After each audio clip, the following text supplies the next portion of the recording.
Mambo vipi mtazamaji wa 69 Media Pro, hapa ni Out The Door na mimi naitwa Ching. Karibu sana kwenye Out The Door, na leo imekuwa bahati nzuri sana nimekutana na mjasiriamali ambaye anafanya vitu tofauti tofauti endapo kuendelea kupata kipato chake cha kila siku. Nikasema yes, kuna nafasi kubwa kupiga naye story, kujua mwanzo wake kuanza biashara na ujasiriamali wake ulianza muda gani, na ubunifu huu ulitokana na nini. Maybe kuna mtu labda alimwambia mwanangu au kuna mtu alimuona akasema na mimi inaweza nikapata kitu kuendelea kujifunza kupitia ujasiriamali. Mambo vipi brother? Fresh Kama kawaida. Unaitwa nani? Naitwa Athmani Amri. Athmani Amri. Wewe unajishughulisha na nini hasa? Mimi shughuli yangu kubwa kwamba ninahusika na ujasiriamali wa utengenezaji wa batiki. Hiyo ndio shughuli yangu kubwa ambayo tunaifanya. Hivi mtu anapoiona batiki ipo dukani huwa anaiona tu nzuri na nini, lakini ajui changamoto gani au madini gani ambayo yanatumika mpaka kukamilika kwa batiki? Batiki ni vitambaa ambavyo material yake ambayo tunachukua mjini Kariakoo, kwamba kuna material mengi ambayo ndio yanatumika kutengeneza hizi batiki. Kwanza kuna hizi vitambaa, kuna rangi ambazo zinatumika, kuna uzi ambazo zinatumia kufungia hizo batiki. Umeona, kwa kuna vitu vingi, kuna chemical ambazo zinatumika kubabua batiki ionekane na muonekano mzuri. Yes, kwa kuna vitu vingi ambavyo vinatumika kutengeneza batiki. Kwenye chemical, kwenye kubabua, sasa tuanze hapo. Kuna watu wanataka kujua elimu kuhusiana na unababuaje na hizi rangi zina mixwa vipi. Kuna watu wanahitaji kufahamu, kujua zaidi. Okay. Kwa mfano kuna nguo ambazo kama hizi nguo unazoziona, kuna hii, kuna ile pale. Hizo ni nguo ambazo lazima ubabue ndo zipendeze. Kwa sababu kuna ubabua kwamba kwa mfano kama nguo hii hapa. Umeona nguo kama hii? Hii kitambaa chake chenyewe ni rangi ya pink. Umeona? Rangi ambayo imetiwa hapa ni brown. Brown imechanganywa na golden yellow ambayo ndio hii hapa mnaiona. Lakini kuna unjano fulani ambao unaonekana hapa. Unjano ndio unaitwa kubabua, unatokana na kemikali ambayo inaitwa sodium. Kwa usipoweka sodium, unjano hutaonekana. Hii itakuwa tu rangi ya brown na kitambaa, lakini unjano ndio unafanya nguo yani shine ing'ae. Okay, kuna watu wanataka kujua pia, hivi ubunifu huu umesomea au ni ubunifu tu, labda uliamua kuona, au kuna ujuzi, kuna mtu alikupa kwamba bana njoo hapa kuchanganya hivi tunaweza tukajitengenezea maisha mwisho siku? Kuna elimu yoyote ulipata skuli au ni elimu tu ya mtaani? Hii ni elimu ya mtaani. Tena sana hii kama kazi ambayo nimerisi kutoka kwa bibi mkubwa wangu. Umeona? Kwamba hii kazi ya bibi mkubwa ndo alikuwa anafanya kipindi ambacho mimi niko chuo nasoma. Alikuwa ananiambia kwa sababu kuna mafundi ambao wanakuja kwa ajili ya kudesign, alafu yeye kazi yake inakuwa kwenye kupika. Sasa wale mafundi wale wakija kwa ajili ya kudesign, wale walikuwa wanalipwa. Umeona, wanalipwa. Kwa hiyo timizi muda mwingine unaona kwamba wale wanatokea mbali, wanakuja nyumbani wanalipwa, afu wewe kijana upo hapa afu ukiangalia wale vijana wenzio. Umeona, kwa hiyo muda mwingine unakuta kweli hela huna, bado mwanafunzi, lakini bibi mkubwa alikuwa, kwa sababu ana malengo mazuri na wewe, alikuwa anajitahidi kukwambia kaa kwamba wale wakija na kwambia mjaribu kukaa nao hapo na wewe at least ujue ujifunze. Kwa hiyo nilikuwa nakaa nao, wananifunza nakaa nao hivyo, lakini mwisho wa siku kitu ambacho kilinipusha ambavyo ikasababisha niweke nguvu nyingi sana kwenye kujifunza, kwamba unakuta kuna muda wale mafundi wanakuwa wako busy sana, wale madesigner umeona wako busy sana, afu unakuta tayari wewe una oda za watu ushaambiwa. Kwa unakuta bibi mkubwa ana oda za watu ambao tayari kashaambiwa azifanya, alafu unakuta anachelewesha kwa sababu wao na wategemea waje kumdesignia, wanakuwa na mambo mengi, yani unakuta labda umebanwa. Kwa unakuta kile kitu kilisababisha mimi niongeze nguvu kubwa sana kwenye kujifunza, ili mradi ni iwe rahisi kwamba hata oda ikitokea na kwa mimi sinipo najua kwenda kwa rahisi kumpushi kazi ya watu iende. Vipi ndoto? Nataka nijue ndoto. Unajua vitu kama hivi watu wanatimiza ndoto. Kuna watu wana makampuni makubwa, wamefungua viwanda na nini, umeelewa? Nyinyi hapa nataka nijue kwanza kwa muda gani, lakini pia mna ndoto gani kuhusiana na biashara hii ya batiki? Ndoto yetu kubwa, kwanza tuanze kwenye muda. Tuna muda karibia karibia miaka 4 au 5 toka tuanze kufanya hii kazi. Miaka 4 au 5. Na ndoto yetu tunatamani kwamba siku moja tumefanikiwa tupate maendeleo makubwa sana kupitia batiki, na tusaidie tuajiri vijana wenzetu ambao wengine hawana ajira, kwa sababu hii ukiwa unafanya lazima kidogo kuna watu watakokusaidia kusuuza, kufanya hivi, kuteka maji. Kwa hiyo timizi biashara ikikua, kwa hiyo tutaajiri watu wengi, tutasaidia watu wengi ambao hawana ajira, watapata ajira na maisha mengine yataendelea.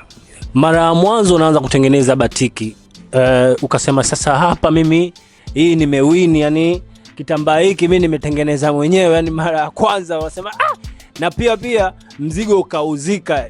Ulipokeaje na ilikuwaje pia hiyo moment?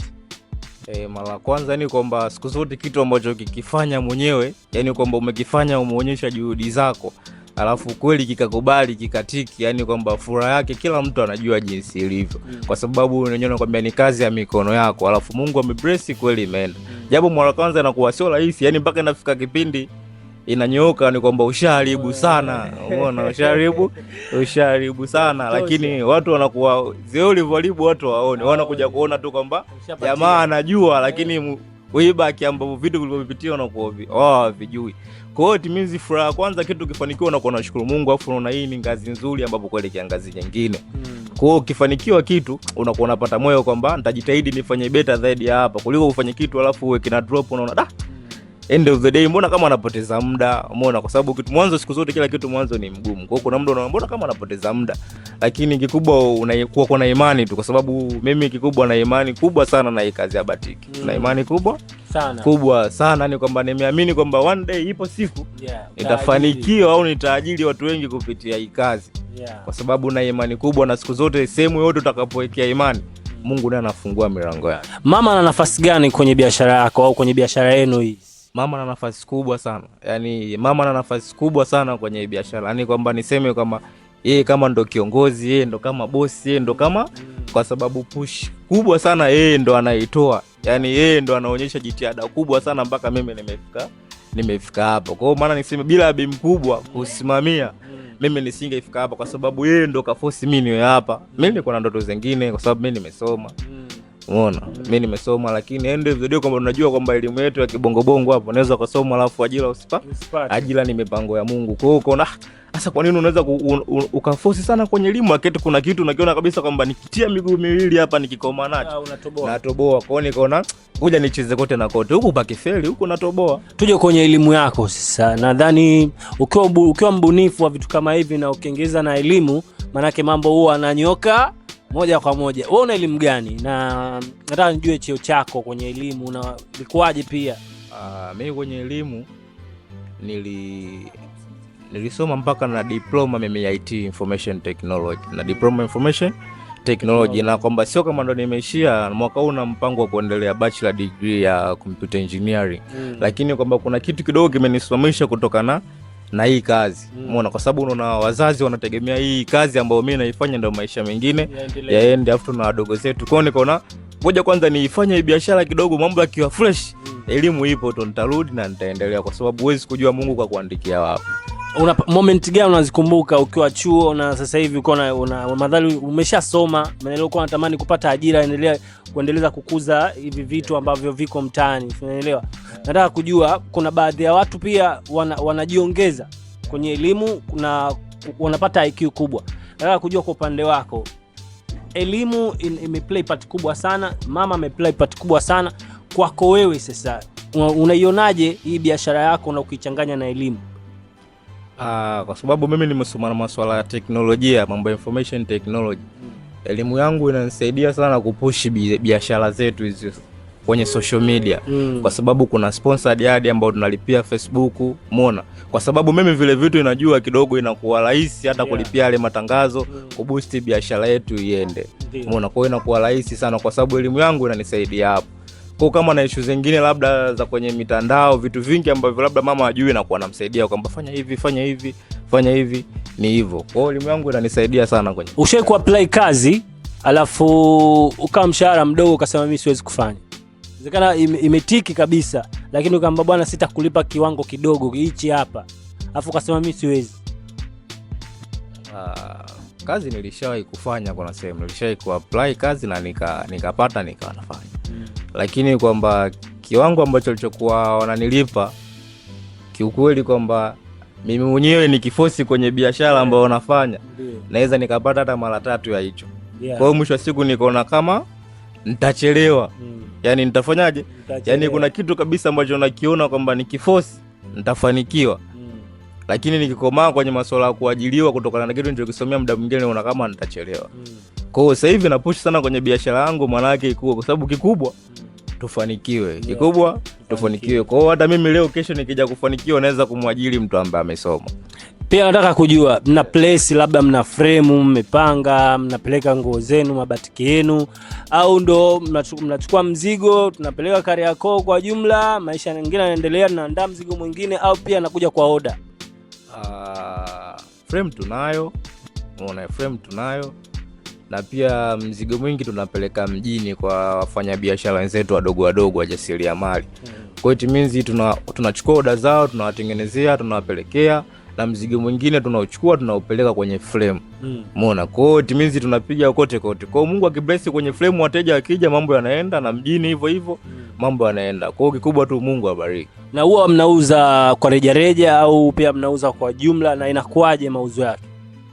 Tunauza kwa rejareja na tunauza kwa jumla. Umeona? Kwa hiyo kwa rejareja kama sisi hapa tunauza kijana kimoja tunauza kwa shilingi 12,000 ambao bei ya chini kila mtu aweze kuafford. Umeona? Alafu kwa jumla tunauza 10,500.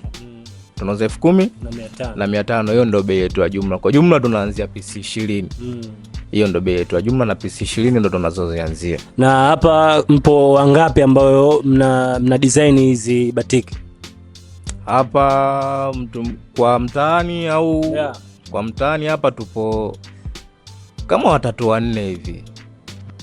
Kama 3-4 hivi ambao tuna design hizi batiki. Kwa hiyo timizi soko lake kidogo lazima mforce mdesign kitu kizuri ili mradi biashara iende.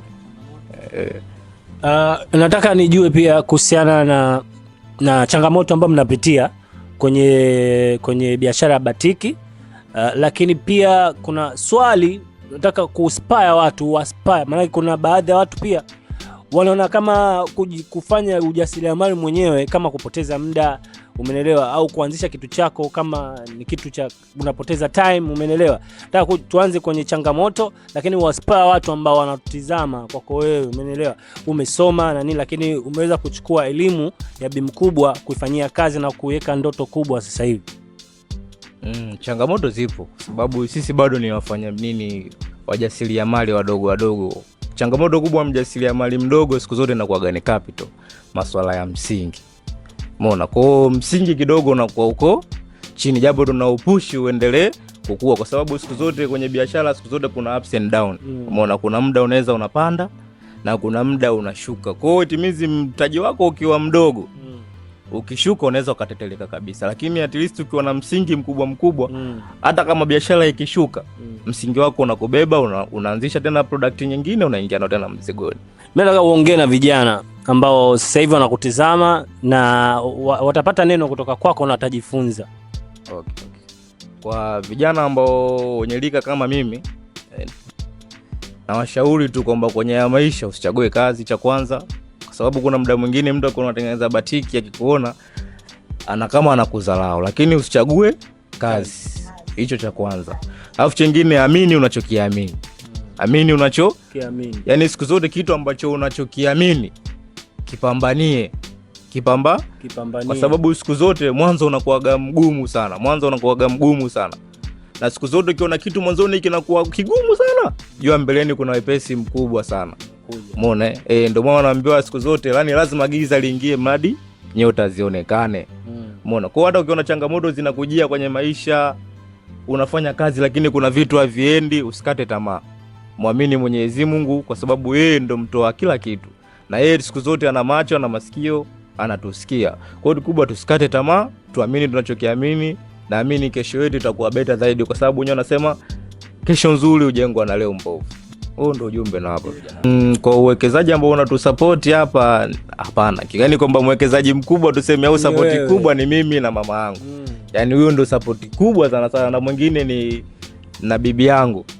Naye anatupa support kubwa sana kwenye kwa sababu siku zote ukiwa na watu wa karibu ambao wanakusupport inakuwa rahisi sana kupata moyo, tofauti watu wa karibu wakiwa wanakuvunja moyo. Kwa watu wa karibu wakiwa wanakusupport inakuwa rahisi sana wewe kupata moyo kwamba mbona mimi mamangu anasupport, mbona bibi yangu anasupport, mbona mamangu fanya anasupport. Kwa unapata moyo kwamba naamini kwamba hii biashara kesho itakuwa beta kuliko hapa tulipo. Kikubwa sisi frame yetu inapatikana njia panda Kigogo. Njia panda Kigogo Spasanifu opposite na Shell ya Lakoili. Hiyo ndio frame yetu inapatikana. Ukifika tu pale kuuliza sema unapouza batiki za Vijola utaonyeshwa. Sawa, kesho inakuwa beta kuliko hapa tulipo. Anaitwa Asmani Amri, tumeenda sawa. Of course tumemsikiliza, ameongea vitu vizuri zaidi. Hapa ni Out The Door, mimi naitwa Ching, tukutane tena wakati mwingine. Hivyo yani.